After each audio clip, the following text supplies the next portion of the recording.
and welcome. This is your host, Philippa Burgess with CBD Compliance Chat, and I'm super thrilled to have my colleague, Francesca Esposito. She is a longtime professional in the underwriting space. So these are not the people that you get to talk to every day until they sort of see your applications and often flag them for the things that aren't making it through underwriting and compliance. And although they are there to help you every step of the way, it makes a lot of sense for me and for us to kind of see if we can do an ounce of prevention being a better than a pound of cure, and to make sure that we can help expedite people through their banking and merchant processing applications for CBD businesses. As we've both been in this space for a long time, we've had the privilege of knowing each other for years now. And so I'm super excited to have you joining us today. So, Francesca, if you would like to. Hey, Philippa. Hey, yeah, thanks for inviting me on. I'm excited to be on. Be truthful, I'm a little nervous. I've never done this, but definitely excited to be here. And it's been a pleasure and a joy to work with you in this space. And being new to the industry, it's been fun and exciting, and I've learned a lot. And it's been a challenge at times, but definitely I'm up to the task. Well, let's start there. When you say new to the industry, like the CBD industry, there was a before the Farm Bill and then after the Farm Bill. And there were some people who've been in the industry for a very long time, predating December 2018. But the reality is everybody else. I mean, I was in the cannabis industry before I sort of stepped fully into CBD, and really, we met in early 2019 when we were just, that was the problem to solve. Everybody was trying to figure out, after Elevon kicked everybody off, it was like, where to next? And so Mhm. we've been through all of that together. But you have a background in compliance and Right. in certain, was it Sigma Six, and you bring a lot of expertise in Hmm. administration and compliance and underwriting from other fields that you sort of apply the same skills to what you do every day, because you see these applications and you see where they're ready for boarding and where they sort of fall apart. Correct. New to the industry as far as CBD. So that was, this is different, just different hat. Same industry, similar compliance, yes. Procedures, quality assurance, things of that nature, absolutely. The hat of the CBD, THC, totally different, totally new for me. So it's been quite the whirlwind of learning that aspect, and to see really the merchants coming in, and watching and hearing, the heartbreaking stories of how they really think they're going to get boarded, and instantaneously, do their business, and just the struggles that they're having. Um, yeah, And let's it's different. Yeah, and let's break that down in terms of, there's a perfect storm here that we have going Hmm. on. And we talk about, Hmm. you saying, "Hey, I'm new to the business," and you're saying that very respectfully, but I'm also saying Right, the business itself is very new. Like, in right, its right. broad base, it didn't really. So there are veterans, there are people who definitely were in the industry that predated the Farm Bill, and obviously the legal Right. cannabis industry, which is where kind of I had started in 2014, and then that just sort of naturally evolved into our servicing Hmm. of the CBD industry. But let's start with one. The industry, by its nature, is challenging. Anything you're dealing with in financial compliance is under, FinCEN, and you're dealing, there's all of this compliance, and because it's marijuana related. And the people will say, "Hey, but it's legal." It's like, well, it's still a cousin. It's still, because cannabis is still federally illegal there, and it's marijuana related, Hmm. and it's banking. And then there's also the FDA and how that ties into its relationship with the FTC. We'll talk more about that. But let's just start with the industry, by its nature, is challenging, and it's constantly evolving. New things are happening. People are learning. And so that's um, just it's not as easy as a lot of people would like to believe that it is. And the Exactly. second part of it is everybody who's serving the industry, whether it's a bank, whether it's a hosting platform, whether it's a service provider, an agent, everybody's new to this, and the companies that are serving them have their own growing pains, have their own challenging, have their own personnel turnover, have their own learning curves, are doing their best, but sometimes they don't know what they don't know. And you're working with a lot of people you don't necessarily maybe know who to trust, or who to bring your business to, and you're trying to solve these problems, but the people who are between you and solving the problem are, and are all providing new solutions. They change their policies. They're still figuring things out. Solutions come and go. People and companies come and go. And so people are learning, and you'll get people like myself who kind of it came from the cannabis industry, and then that evolved to CBD. And in that, I had a huge learning curve of really understanding the banking and the merchant processing piece of it. There's others but I understood high risk and I understood high risk compliance. And there's other companies that come at it from long established backgrounds in banking and merchant processing, but they're new to high risk and they're new to CBD. Mm-hmm. And so there's a learning curve there. So in either case, you're still going to have people who are doing their best, but there's knowledge gaps. Mm-hmm. And then the third piece of this perfect storm is you, the merchant. And you don't know what you don't know. You know what you know. You're learning. You may or may not have experience with e-commerce. You may not have experience with high risk. And so there's a lot that you may be wholly unprepared for. And you're figuring this out, and you've got a lot coming at you. And all of it, most of it is tied to expenses. There's your things you thought you could potentially get for free, like a bank account. A lot of times there's a setup fee, there's a monthly fee.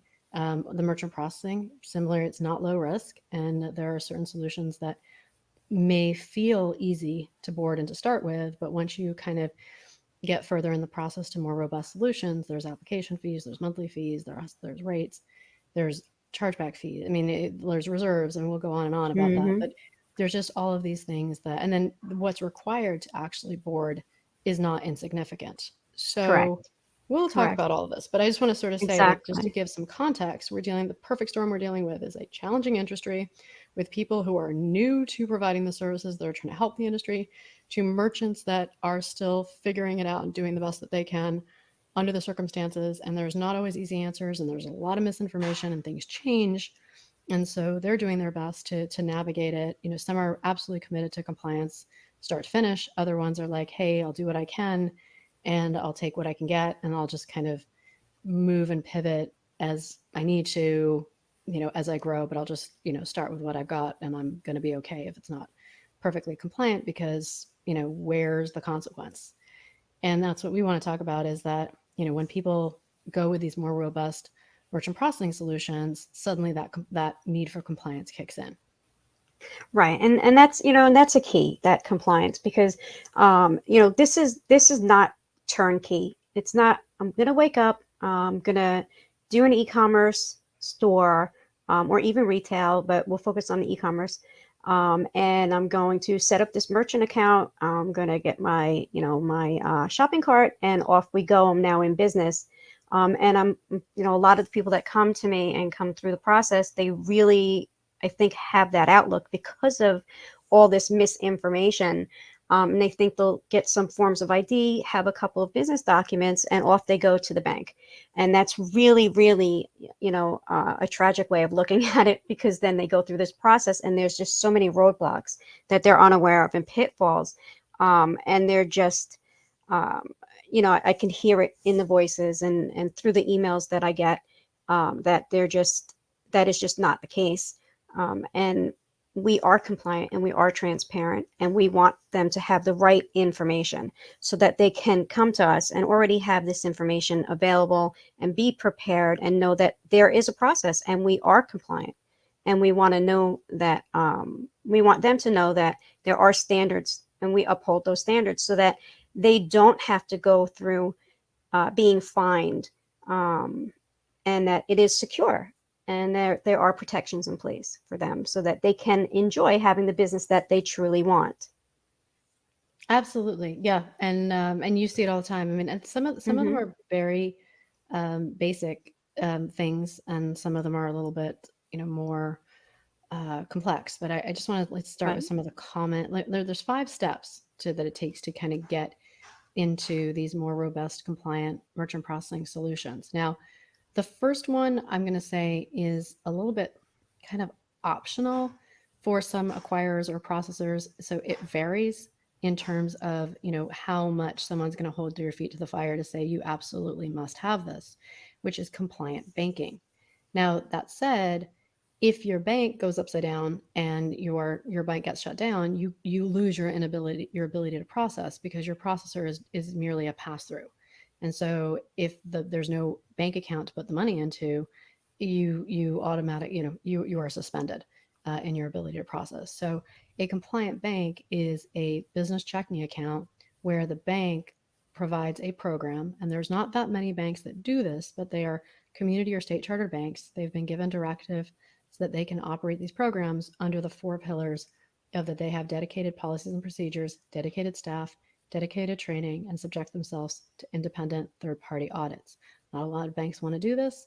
That's why not a lot of banks provide fully compliant, transparent, secure CBD banking. And those that do often work through brokers because the applications to get these accounts open are a little bit more robust, and the banks often don't have the staff to do that boarding process and look to the agents to provide completed applications that are ready for underwriting review and approval. So companies like mine, and that's what we have done for years, is help people get into these compliant bank accounts.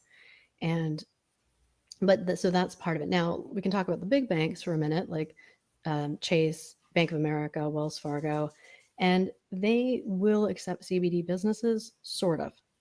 It varies by branch, but if you go to corporate, they'll say absolutely not. But there's plenty of these accounts that we see all the time, voided checks and bank statements that come from these accounts, and oftentimes these accounts can stay open for a long time. Other times, they get underwriting comes through and shuts them down. Some of them do have hemp or CBD in the name, others don't. Some of them went into any bank, big bank or otherwise, and hid their account and said, "Oh no, I'm just doing health and wellness," and did not disclose that they were doing CBD, i.e., a marijuana-related business. And they justify it by being like, "Well, they wouldn't allow me to open the account, so I needed to open it anyways. So I'll do what I can to just get the job done." And normally at this point, the banks are pretty polite about it. When they shut you down, they'll just send you a letter saying, "Hey, please move your business within the next 30 days, and we'll just send you a check with whatever the remaining balance is in your account." Whereas non-compliant merchant processing like PayPal and Stripe are not nearly as polite, and they'll seize your money and they'll hold it for 6 months, and they may or may not ever give it back to you. So those are, the pitfalls of not compliant processing. But compliant banking, basically, when you have an application for these more robust solutions, which are all the ones that are sort of outside of Square, what they do is they're going to be looking at your bank account because you need to provide bank statements. Um, if you have your business has existed, you're going to need to, if your business doesn't exist, you provide personal statements. And then those personal statements, but they still need a business checking account with your business name for them to sync, to put the funds into from the processing. And that needs to be a business checking account in your business name. All the addresses and legal documentation, everything, and the beneficial owners, everything needs to match. So having that, they're going to be looking at you if you're with a bank that they know is not compliant and you have no proof of compliance. It's a flag for like all your other documentation to see, is it really going to be in order? So when someone comes to the table with a compliant bank account, I think Francesca can speak to this, but it sort of Mhm. sets your mind at ease. Oh, absolutely. And that includes too, if you have a DBA, if you're doing business as another company, if you're registered as one business, but you're calling yourself a different business, you have to have that, um, that paperwork in hand at that time as well. And so yeah, and we'll get to that one in a second, because Hmm. now, like, actually let's get to the second one, is the required supporting documents. So when you have these businesses, you need to have everything from, it starts with your EIN, the IRS form, it goes to your articles of organization or incorporation with your state, it goes to your own internal operating agreement, making it really clear kind of who your beneficial owners are, and anybody who's involved 25% or more needs to be part of that application, and providing their own personal information, and also providing their IDs and other signatures on these documents and forms that need to be filled out.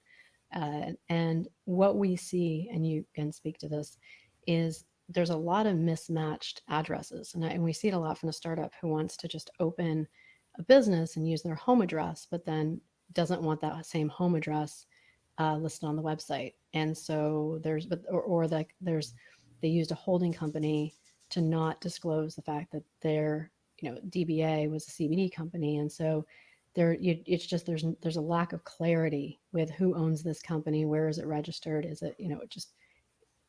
And so if you want to speak a little bit to that in terms of what you see there. Yeah, absolutely. You definitely, for from a compliance standpoint, you the merchant must have the registered business owner's name and address. And it also tangles in with the website compliance too, which I know is jumping ahead, but it is appropriate for the topic. It must be on all documentation, all business documentation, the bank, the corporate documents, the articles, and on the website in various places, which we'll touch upon later. They do have to match. So otherwise, you will have to amend certain various documents. Absolutely, yeah, and that's where that transparency and alignment needs to be there with all the addresses need to match, all the beneficial owners, and we'll move it to step three, which is the website compliant website. And so a part of a compliant, so the compliant website has three objectives from underwriting's point of view. Number one, that you are where you say you are located where you say you're located, that those corporate documents match what's visibly on the website, and that not only are you an e-com store, but you exist in the real world. And so if someone wants to file a legal document on you, they could go to the state and they could look you up and find out the registered agent, and you exist and are servable in the real world. So that's one. Two is the FDA guidelines, making sure that the copy is, does not have those medical claims, and there's a whole other conversation about that one. And Mm-hmm. then the third is that you are protecting yourself from chargebacks, that you have a very clear everything from your return and refund policy, your privacy statements, and you can expand on that in terms of what, but making sure that the customer knows and feels comfortable coming through a front door saying, I have a problem or I need to get my merchandise, versus going through the back door of going straight to their credit card companies to cancel the purchase and call it fraud. And that's going to create a world of problems for you. And it's very expensive, and it's going to make your processing rate very expensive. And it's probably, I would even say, ahead of FDA compliance guidelines, the number one reason people get kicked off of Square uh, is chargebacks. Correct. In reference to the terms page and the privacy policy, you have to have your registered business name on both of those pages. You have to have an opt out for any mailings on the terms page. You have to have refund, an available refund policy. You have to have return shipping policy. You have to have a legitimate address for that return shipping. You have to have on the contact page, you have to have um, a working phone number, working mail address, and visible hours for operation. You have to also have, I believe that you cannot have on the checkout page, you cannot have any chat, like a chat box, because it would violate privacy acts. There's a couple of other things on there too that in the compliance, when we get to the compliance part for the web, I would give a document for the merchant to go through. Yeah, no, absolutely. There's a whole checklist that There's goes a to lot. Yeah, having a there's a compliant lot. website. And that's so a couple of those chicken egg things that we sort of see in this industry is especially for people who are starting out. And I think some of it might be motivated by a little bit of eagerness meets fear, because there's a sense of, I know I need a bank account. I know I'm going to have expenses out of my bank account. I'm trying to do everything right. And yet I understand that if at the point that I start understanding that banking is difficult, if I get an opportunity to get into a bank, I kind of want to jump at that before maybe that window might close. And so there's this sense of, and I'm going to want to get my processing set up before maybe my store is ready to go. And that doesn't work. It's really hard for underwriting to approve an application without a completed website. They want to see it. They want to see the products and all the certificates of analysis associated with every single product, and make sure that there's all of this stuff that they need to see before they can approve it. And so the biggest challenge I think I see, and that we've talked about, is that people start an application and then wholly are not prepared and are like, oh, wait, let me finish my website, or oh wait, you've alerted me to all these things I need, but it's going to take me, both money and time to actually get it sorted to be able to sort of move through it forward with my application.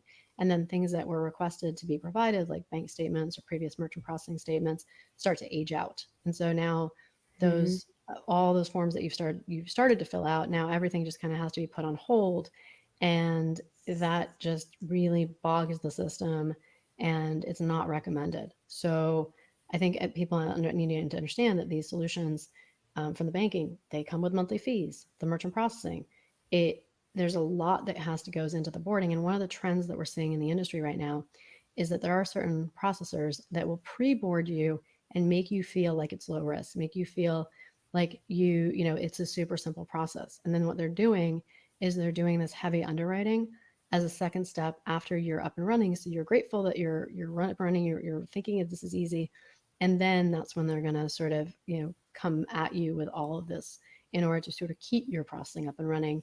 And those, if you can't turn that around in the pace that's required, you will get shut down, and then starting over with someone else is just going to be not only expensive but just exhausting. So it is better to be warned that these are difficult to begin with, as opposed to sort of thinking that they're just going to be easy and you're looking for the fastest place that will board you without all of these questions is either not a stable solution that's just going to get shut down, or you are going to get kicked off pretty quickly if you're not able to deliver what's needed with the speed in which it's required. So at least on our part, we will hold your application, but we would prefer that you really don't even start the application until you're ready to sort of deliver all this stuff in pretty short order. Exactly. Exactly. Quick and easy at some point is going to get you burned in some way, fined, shut down, put on a match list at some point. And it's terrible that there's just so much misinformation. It really is. It really is. Slow and steady is going to win the race. And that's just the bottom line. It's just the bottom line. And I want to address the match list because, unlike check systems, where check systems is sort of like bad banking, so if you overdraft an account and the account closed down, you're in an interbank system that you get flagged if you try to open up another account, Hmm. but it's easily fixed. They're basically like, well, just send money and we can solve it. When you end up on a match list, you're in a bad player book for merchant processing, and it is a penalty that you cannot undo. You can't get out of it. Once you're matched, it's matched to your social security number, and it will follow you the rest of your processing days, which is the rest of your life if you are going to stay in any kind of e-commerce business. And so getting on a match list cannot easily be undone, if at all. And a lot of people get into it kind of accidentally. There are some processors who are match list friendly, but they just will charge you a premium to be able to continue to sort of find you solutions. And you end up kind of getting placed at what we call acquirers of last resort. And so they're difficult, they're expensive, and they're all a little, they look at you, as if like, what kind of fraud did you commit? And so you really want to be very careful of anything that could potentially get you on a match list. Yeah, and you know what I see too is we will have I'll have some merchants, they'll come in and they'll present certain documents, and as we're going through the process, I'll find that they weren't transparent with me, and it just really kinks that process. And I can only be as helpful with the merchant as they are with me. We are a team. When they come in, we partner. And if the merchant is not transparent, I really can't help them. It just stops, completely stops this cycle. And it could just it'll just kill the process. So what we really need is, if we're going to be the partner and we're going to help them to get them across that finish line, we need complete 100% transparency. It has to be an efficient process, but it can only be that process if we get everything that we need, if they're honest and they are upfront. Otherwise, it will not work. Yeah, I think that's a great point. It is a partnership at every step of the way. And we've also, I think another point to be made is there are really only about 5 to 7 compliant processors for CBD out there. They're wrapped by a few dozen, I mean, so acquirers. the actual banks that do the settlements that your ultimate final contract is with. And they're wrapped by a few dozen processors, and processors are the ones who have like multiple or direct banking relationships, because none of these acquirers are consumer facing. So they work through larger organizations like processors. And then those processors use agents to be the ultimate customer facing in this chain. And so there's all links in the chain, and everybody needs to get paid, which is one of the reasons why they're all as expensive as they are. And your rates can get better with volume and with time and compliance and all sorts of other things. But we see people come to us just wanting to rate shop. And I was like, this is not the place to rate shop. It's like, can you even get boarded? Do you even qualify? Start there. As far as, these high risk solutions are so challenging to board, and there are only a handful of places they're boarded. So when someone will quote you a rate, if you've been shut down by a processor, and they're usually quoting you based on sort of the go-to processor for that solutions, for example, like Delta 8 or is an example, or there are some processors that only do topicals, other ones will do ingestibles. So based on that, if you haven't disclosed I was shut down, or you haven't disclosed I'm working through multiple agents and multiple processors to just kind of play the game of who can get me boarded first, what will happen is that your application will get tangled, because it will show up and then at the acquirer, and they're like, oh, we have two applications from two different processors or agents. And then the question is kind of like, who owns the client? And at that point, the people who are on your team to help get you across the finish line kind of lose. They don't take kindly to that. It's not in your best interest to do it that way. And sometimes you'll, instead of now having two people working for you, you may very well find yourself with no people working for you, because it just wastes everybody's time, tangles the process, and is not viewed in it's very positively. Or similarly, like if you were shut down by an acquirer that they were going to take you to, and you go there, whatever rate they quoted you is not going to stand, because now they've got to go down the line to those acquirers of last resort that are going to be much more expensive. So the more you can just be as transparent as you can be up front, but also get ahead of this early and often, be prepared for what is going to be asked of you, have all of those pieces. And we are a resource to know what they are, because we want to make sure, like I said, people aren't wasting their time, our time, and getting frustrated in the process. And we just want to set people up to succeed. And another place that we see this sort of step 4 in this is a secure shopping cart. Fraud is rampant, and high risk businesses are often targeted. So are small, mid-sized businesses. So if you're a small, mid-sized, high risk business, you are even more ripe for being targeted. And so it is not up to your web developer to do these things. It would be great if they did, but at the end of the day, it is your responsibility as the business owner to absolutely make sure that your shopping cart is secure.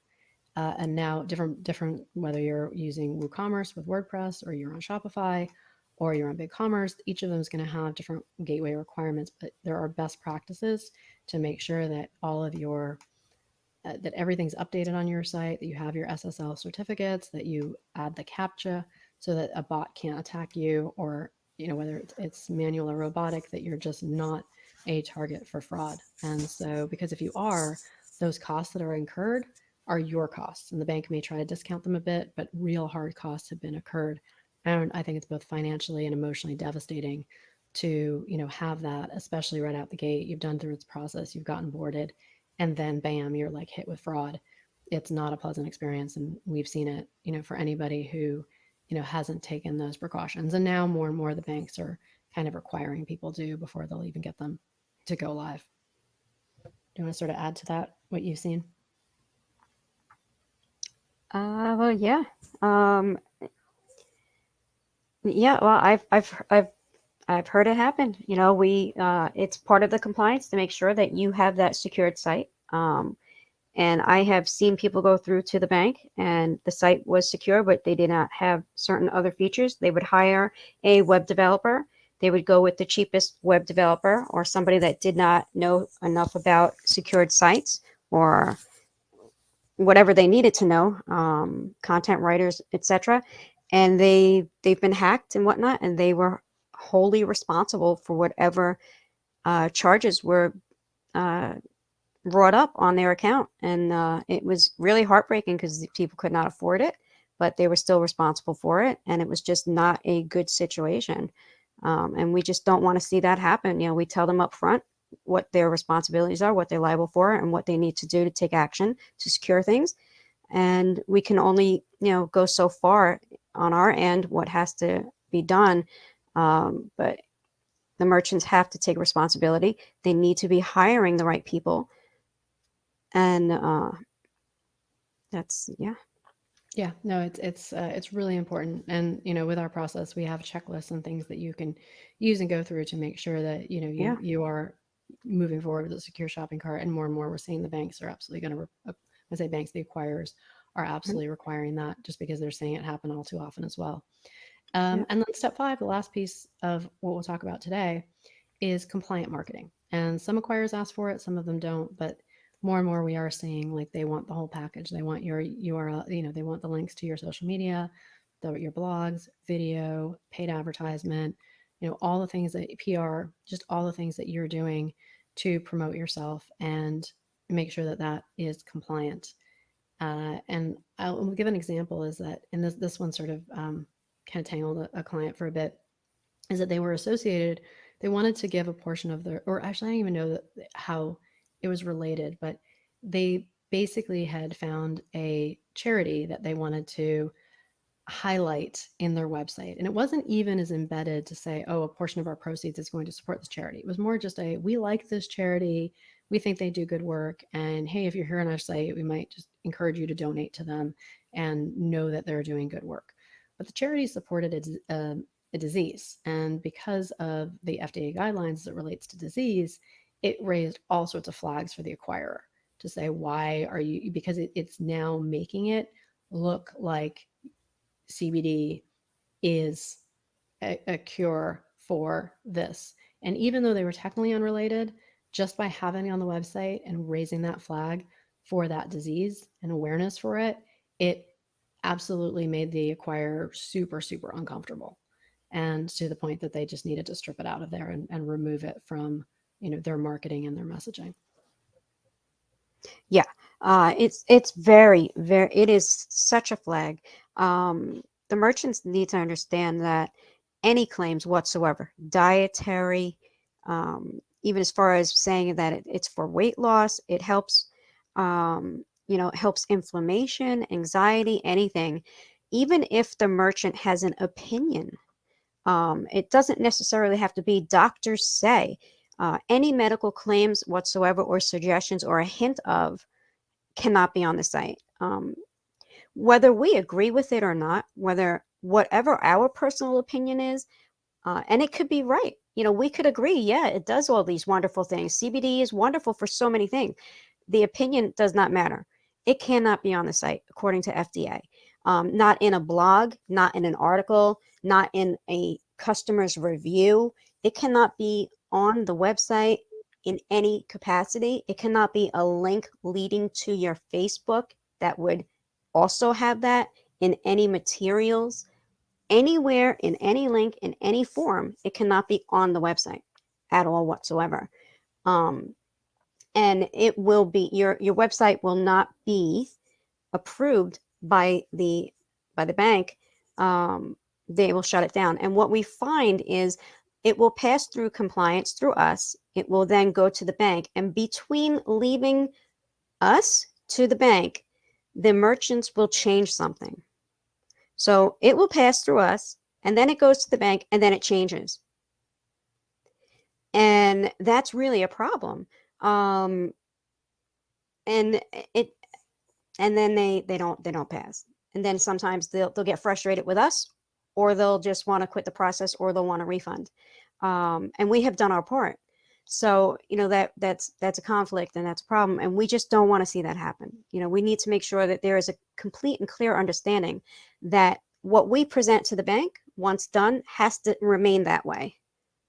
And then Mhm. even after the fact, the compliance does not end once it goes to the bank and once it's approved. You have to maintain that compliance.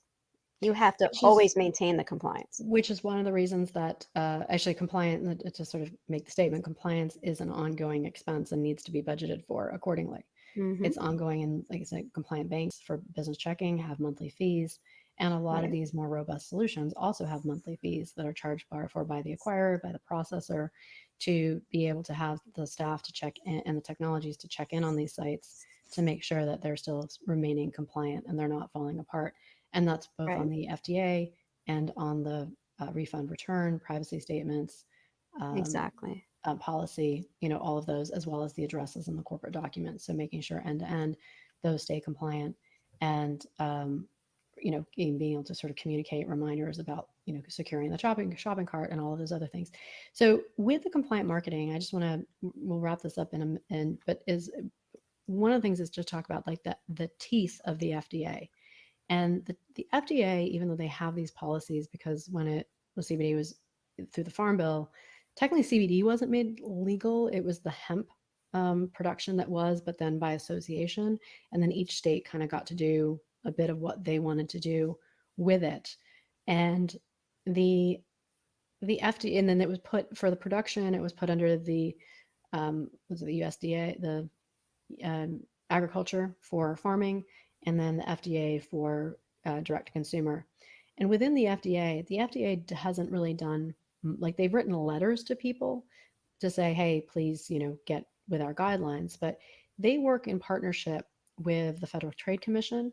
The Federal Trade Commission is who has the teeth. They're the ones who've been issuing fines, and they may have only issued fines to half a dozen companies in the industry that have been really kind of widely publicized, but that is certainly one consequence. But what they do is they really use the gatekeepers, the banks, the merchant processing, acquiring banks, these different platforms to be the gatekeepers for, to enforce their compliance. And Mm. so a little bit off topic, but related is OnlyFans. And OnlyFans are sort of, people can kind of create a private content site and their fans pay to have access to this content. And it's become very popular with sex workers, and it's especially in times of COVID, to be able to sort of create private rooms with sexually explicit content. And OnlyFans was fine with that until their bank and their merchant processor said, "Well, we're not fine with it." And so, if you've seen recently in the news about the news about OnlyFans starting to restrict sexually explicit content, that was not because that was a company policy. That was because it came to them, and the enforcement came from their bank and the merchant processor saying, "Yeah, we're not okay with that." So the enforcement of the FDA is coming from these intermediaries, and you'll see, Shopify. We can talk a lot about Shopify, and but one of the challenges with Shopify is that you don't own the site, and if they feel like you're out of compliance, they not only can shut down your merchant processing, but they also can shut down your entire website. And so that is where all of this compliance standards, have value and are important, because if you want to do things within the industry, that's the people who are starting to enforce that. And a simple point of like why it matters, and if you're thinking about writing your copy, what they don't want anybody to do is forego a doctor prescribed medicine in favor of CBD and cause medical harm because someone read on the internet, no, you don't need your pain medication, your arthritis medication, your epilepsy medication, because you can just replace it with CBD instead, and you'll be fine. And that's what that is the spirit of why that is there, and the fact that it's still early days and not quite enough research has been done to meet their standards. Mm.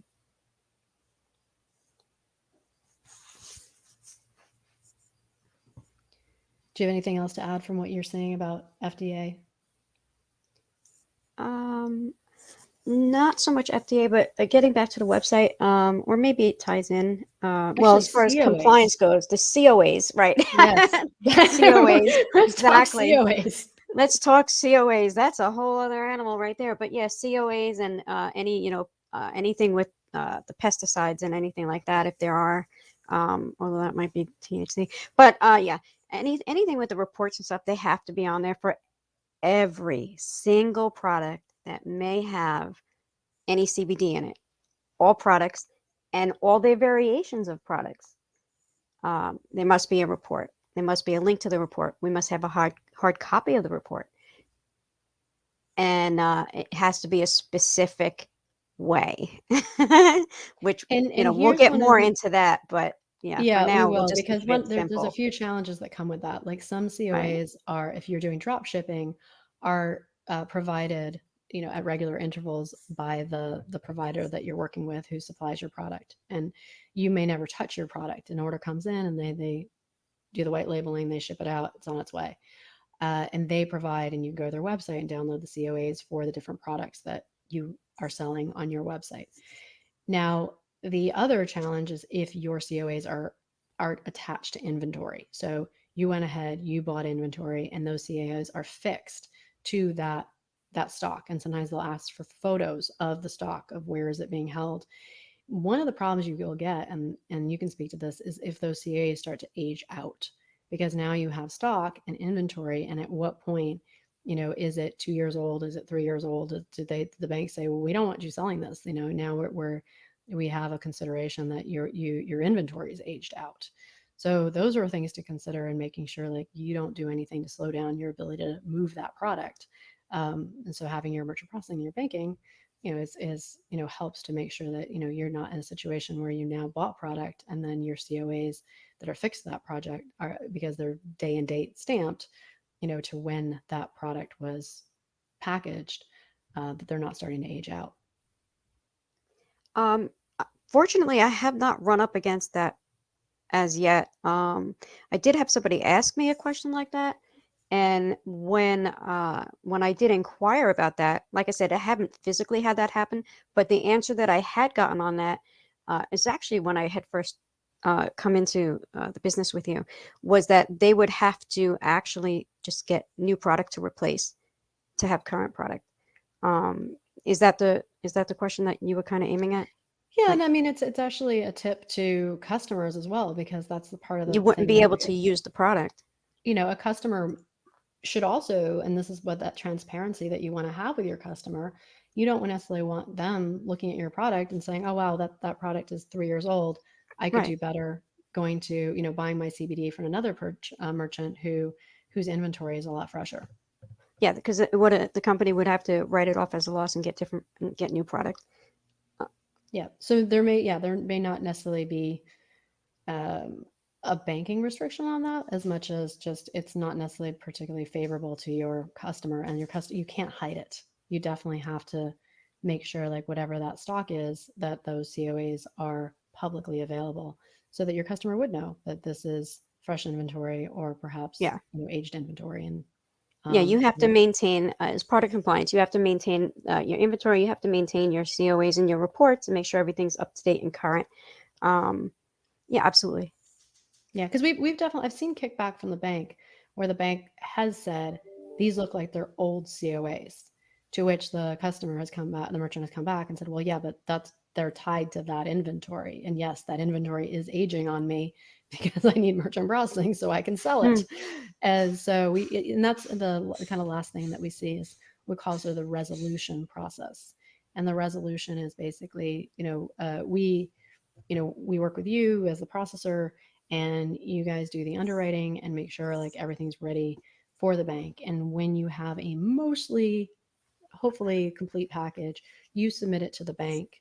And then there's a resolution process. And this is where we absolutely need merchants to pay attention, is that Hmm. the bank comes back with several questions. Now, Francesca, being the professional you are, you're good at parsing through that, because sometimes banks will say, I'm missing something, where in Right. fact you're like, no, you already have it, and here's where you have it, and here's where it is, so that Right.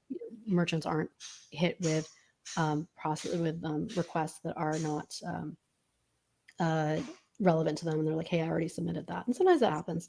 So just Right. be aware that sometimes banks did get something and they didn't see it, or didn't look for it, or just are asking for it again. So just be patient with that. It happens. And sometimes the processor is able to sort of head you off at the pass and say, no, no, we have that, and resolve that. But more often than not, there's things that you still have to resolve. There's still things that, even though you may have given the complete package based on what was delivered, the bank still has more questions. And so Yep. they'll come back and say, you know what, we may not have asked for this before, but based on this particular application, we'd like to see. And whatever it is, the answer really needs, this is not the time to debate it. This is not the time to defend it. This is Just the do it. time. Yeah. Just give it to me. as Just give quickly. it to me and let's just do it. Let's get you across that finish as quickly as possible at that point because you've already come so far. You've and that's really what it is. We get to that near finish line. The bank is just asking for a couple of more things at that point. Let's just get this done, right? And let's seal the deal for you. If they're just wanting, a few more documents, another utility bill maybe in your partner's name or some effect like that. Usually it comes down to something that simple, or you just I missed a would say this is signature where we've seen somewhere, so many. right? And then it starts to unravel because the merchant gets frustrated, like, oh, I just need to sign that one more thing, or I just need another proof of an ID, or I missed that one other thing, or the URL, or I'm missing something on the website, or just something sometimes that seems just so irrelevant or insignificant to the merchant, but to the bank it's like, oh, okay, let's just do that, and then you're done, and they get the API and everything is good and off you go, and it's just like that, and then we can wrap it up. So it's like, okay, let's just get this done. And that is And it could exactly hold it up. where It could hold it up for we 3 weeks, and then we 3 weeks go by, and then I'm going back to the merchant. I'm saying, I'm so sorry, but I need two more bank statements because 3 weeks went by, or a month went by, or because then it puts such a pause on it because now we're waiting for other things from you, from the merchant, and now something else has come up. So when we need the information, let's get this done quick to not cause another delay for something else, like another bank statement now needs to be updated. And, so we need to move with some expediency on some stuff. absolutely. And I've seen it, and this is where I'm Yeah. wanting to get back to these conversations and put this out there. Is Yeah. this is where people get very frustrated, and it's been a long slog, and now they're like one more thing, and sometimes, they're and again, this is back to sometimes the people who are providing the solutions don't, there may be new personnel or new team members, and one thing I know on my side, because I'm sort of more on the agenting side of this, is sometimes like I get misinformation, and if I've accidentally or even like I'll say purposefully set repeated information that was given to me and or misconstrued something. The idea is that I there is and there should be always a chain that can clean up the information as we go. So Hmm. not everything is always going to be like I remember like thinking there was one solution that could work for one type of product and in Highrisk, and then when it got to the back end, they're like, oh no, we don't do that. But what needed to happen is they can come back and say, but here's what will solve that problem. And Right. so it needs to be, but the client in that moment didn't want to hear it. She was like, you lied to, and I was like, no. Just I always have the facts, but stay with the process, stay with the Right. people, stay with the program. It's designed to resolve and solve problems as they come up. We don't always know. And even like something can be quoted and said, if it's easy, it's going to go here. And if that the solution is still providing it, it will go here. But any number of things can change in a process. And the longer time goes by, Right. or you have to sort of, like you early said, partner with everybody in the process and Right. let the realities of the situation reveal themselves. And yes, and sometimes like the salesperson, and it's not in a I want to defraud you. The salesperson is like, I want to help you, and I have enough Right. confidence in my team that they can help you. I may generally know the rates, I may generally know the process, but until you're actually in it, we don't know until we know. Right. And so you just have to um, stay with it and work together because everybody who is set up to help you is still figuring it out and may or may not individually have all the answers, but collectively they do. We hope. Yeah. And I think too, the merchants get confused with when they say, the turnaround time for bank approval is, 3 to 5 days. That is true. That statement is true. Bank's approval can be that. However, to get to the point of bank approval could take 2 weeks, 3 weeks, a month before it gets to the bank approval.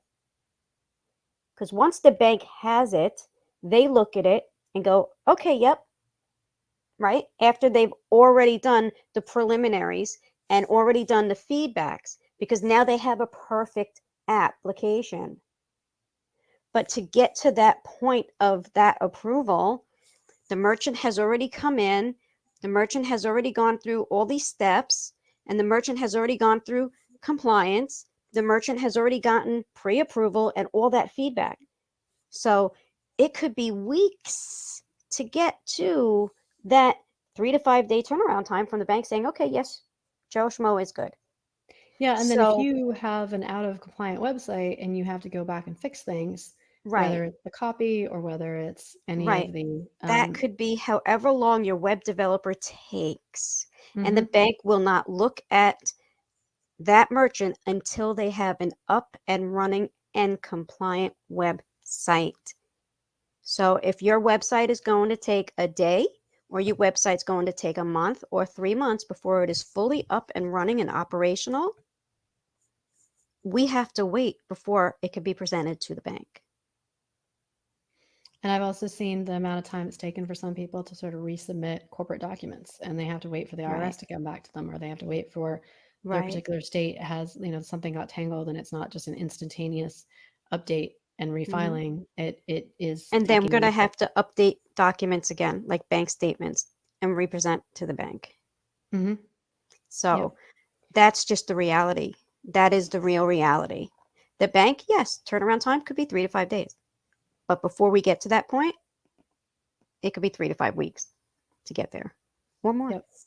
And that's why I think it's so important that anybody who is processing on Square get get it together to understand what is part of this next phase. And we're busily putting together more resources so that people can have sort of this processing, what so you don't even have to sort of sign up to do the application, but you can have the checklists and everything ready to go, and you are so like prepared to. So if you are at a point in your revenue where you're like, I couldn't even afford to be shut down, it's not even worth it, I'm Hmm. going to get onto a more robust solution that Right. will be stable. I and you're ready for that, then you can sort of breeze through that process. And then Hmm. similarly, if you're like, no, no, no, I'm just going to ride out Square until the bitter end, until and if I never goes down on me, that's awesome. But if it does, I'm also prepared, and I'm also protecting myself, making Square less likely to go down on me, because I'm avoiding the issues that will likely get it shut down, like Right. chargebacks and Right.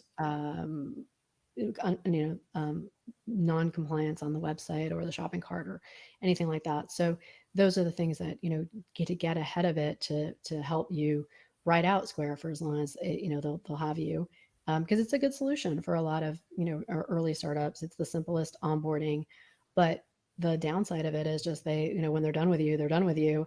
And most Exactly. people don't find that they customer service seems to disappear, and they don't really have a pretty good court of appeals. And from what I've the handful of people who've ever gotten an account turned back on versus all the ones who, like, once they were done, they were done.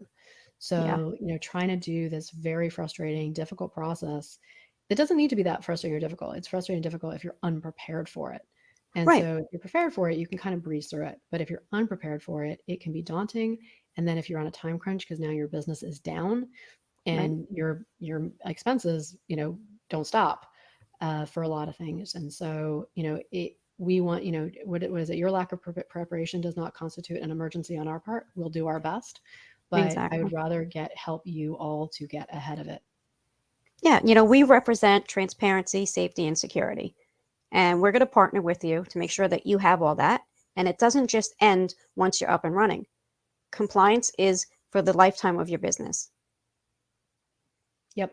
And just a last point, and we'll wrap it up with this. And I'll look forward to your sort of thoughts on sort of what I'll start, is that, why is CBD so hard? It's like, isn't it legal? And it's like, yes, but it's still related to cannabis. And cannabis, unlike alcohol, or like alcohol, is going to remain a regulated product.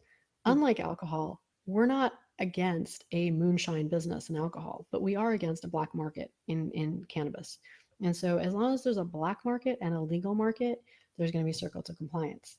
And then THC is at a whole nother scalar level. And just to give some context to that, paying for a compliant monthly account for a cannabis bank account is $2,500 a month. Some of our CBD banks are $150 a month, just to give you sort of the scale of difference in terms of the licensing fees. Like you can't even apply for a medical cannabis license, in some states unless you have $2 million and of half a million of that in the bank cash, in order to sort of say that you are capitalized. So the CBD remains very accessible to a lot of people. You don't need that much money to start. It can be a side hustle. It can be a main thing. It can be an add-on to an existing business. For a lot of people, it makes sense to say, hey, this seems like a good thing that I can do that's going to be relatively easy and or hard, but I'm up for the challenge, and still more accessible than trying to get a cannabis license, and a whole lot less less compliance, but still compliant. And so the thing about CBD is, because they fear that you're selling THC, or they fear you're selling illegal THC, those circles of compliance, no matter how much legalization cannabis gets, the circles of compliance are not going away. Mm-hmm. Exactly. And so that's, that is like where, this starts and ends with CBD, is the fact that, everybody's looking at you 7 ways to make sure that you're operating a legal business, you're selling legal product that you're allowed to sell, because a lot of people will try to push through not legal product or not operate legally. They also want to make sure that they know CBD is not legal in all 50 states. And some states do not welcome it, and making sure that you're aware that you're, where the rules of where you're operating from and the rules of where you're selling to. Well said. You covered it all right there. Yep. So so I really appreciate your time today. I love working with you. We love our clients. We love helping them be compliant. We love helping them grow their businesses, be stable, help. We don't like being the tip of the spear for the hate. We understand why it's there, because this is a frustrating industry and process. And, we do our part to um, be better and grow and learn from things, and I think our commitment to be better is to sort of make sure that we're getting out in front of it with people and communicating early and often. This is what it is. This is what's required. This is what's expected. And, if you're prepared, we're prepared, and we can do it together. Yep. Very true. Very true. Okay. Any closing Well, words? yeah, I just want to see everybody flourish and grow in their business, and I want to do whatever is possible to help them along in that journey, um, and be compliant throughout the whole thing. I don't want to see anybody get shut down or fined, and I really just really enjoying what we're doing, and I'm enjoying learning all the nuances that go with it. And it's great working with you, Philippa. I really love it. Every day is a new challenge, something new that I learn as well. And I really love the merchants that we work with. And I'm welcoming anybody new that comes along. And we'll just see what each day brings. And we'll just roll with those punches. And hopefully we don't take too many other punches that don't But get into that's the too much nature of the trouble with industry. people. And you know? I'm going to bring you back, and in our coming conversations, I'd love to just do a recap of how did we get here, and a move through where, from Elevon through Greenbox, Esquire, Square. 2019 was the roller coaster ride, and we learned so much, because I was always every day just waiting for the other shoe to drop, and we were trying to help as much as we could help, but we were all still figuring it out. We were seeing kind of where everything was going. And so, that is a conversation for another day. But I think to add context to today and why, where things have gotten so much better is relative to where we started. But I think some of where we started set people up with some false expectations, but also explain sort of, why it is what it is. And one of those last things is, like, there was a solution that picked a lot of people up after Elevon, which some people may have heard of, which was processing low risk, and then was told, hey, you're not chartered for high risk, and it needs to be done high risk. So they, it was reported, they were in kind of April, May, June of 2019, they released like 40,000 accounts. And so one of the companies that picked them up was Greenbox. They did a very formal underwriting process, much like we talked about today, but nobody was managing the store thereafter. And as we understand it, Visa, MasterCard is fine with it as long as the acquiring bank is fine with it. and the acquiring bank saw that like everybody's going out of compliance, doing all the things that they said they couldn't do, and they just basically pulled, they threw a fit and pulled the plug on it. And so now everybody who paid their $300 for their boarding fee had no workable solution. And so the good news on that is that Square had expanded their program at that time for lower volume processors, and Fresno First Bank and Esquire were coming online for higher volume processors, and so things started stabilizing at that point. But it was a real lesson in, if you don't manage the store, things fall apart. And so that's why we're here to say, not only let's make your boarding compliant, but let's make sure you're up and running and stay compliant through the life of your relationship with your acquirer, so that you can just get on with your business and help people learn about the wonderful benefits of your product, because that's why you're here. Absolutely. Absolutely.